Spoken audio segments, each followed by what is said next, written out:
rock in a hard place, it's battery control.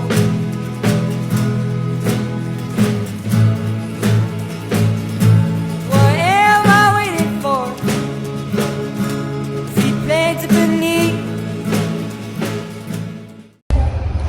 Assalamualaikum warahmatullahi wabarakatuh.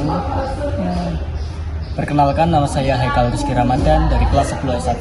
Di sini saya akan mengerjakan tugas terkait tugas tambahan jika yang tidak mengikuti KAPK 2. Sebelum kita memulai wawancara, izinkan saya mengenalkan pada Bapak siapa? Akib Al-Karomi.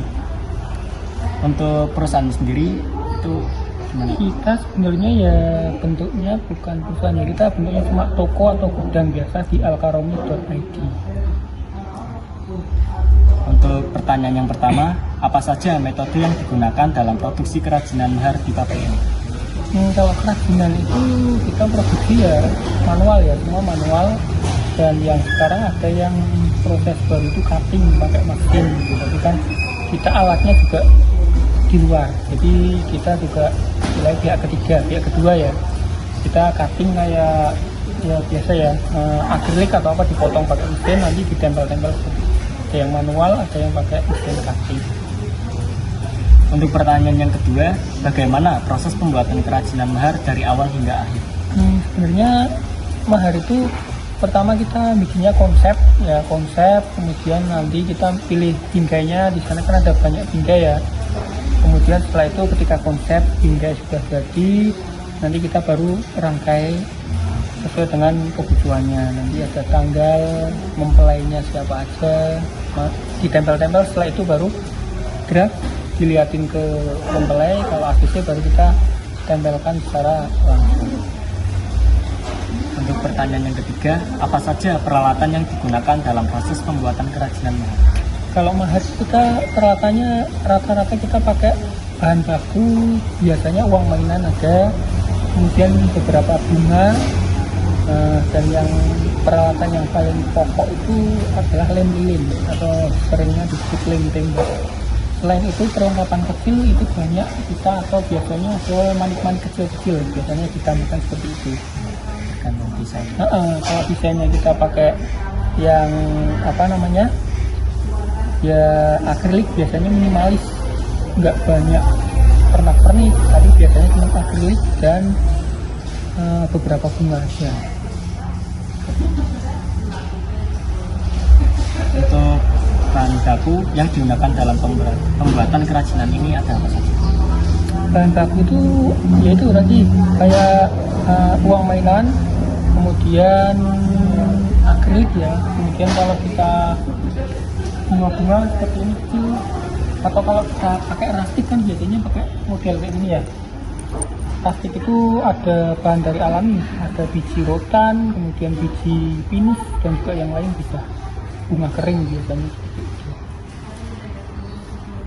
Bagaimana pabrik ini mengelola bahan baku dan memastikan ketersediaannya? Kalau bahan baku kita berjalan ya, kalau ketersediaannya kita banyak, karena ini untuk yang dari alam kita bisa ambil dari atas ya, di kecamatan sebelah itu banyak, di Inggol juga banyak. Tapi kalau yang bunga-bunga kita stoknya banyak, bahan bakunya memang kita stok banyak, karena kita juga nggak cuma buat, kita juga supply ke teman-teman pembuat mahar yang lain, supplier istilahnya seperti itu.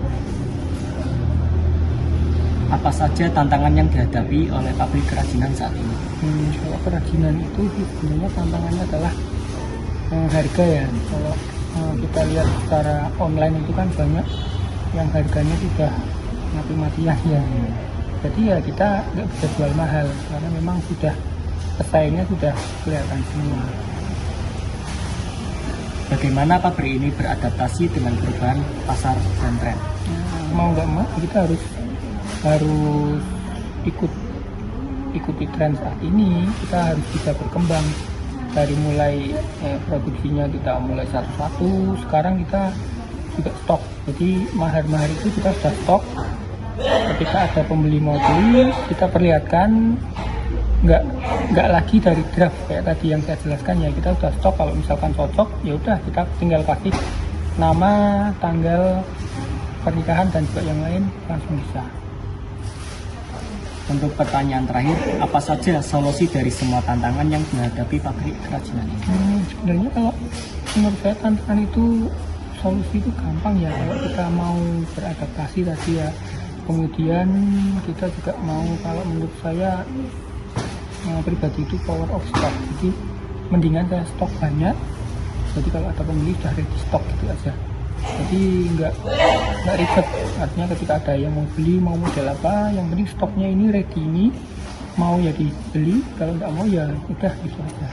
Seperti itu.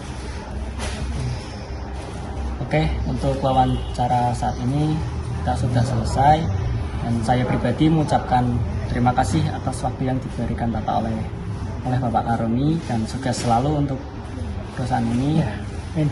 Dan sekian, wassalamualaikum warahmatullahi wabarakatuh. Nah,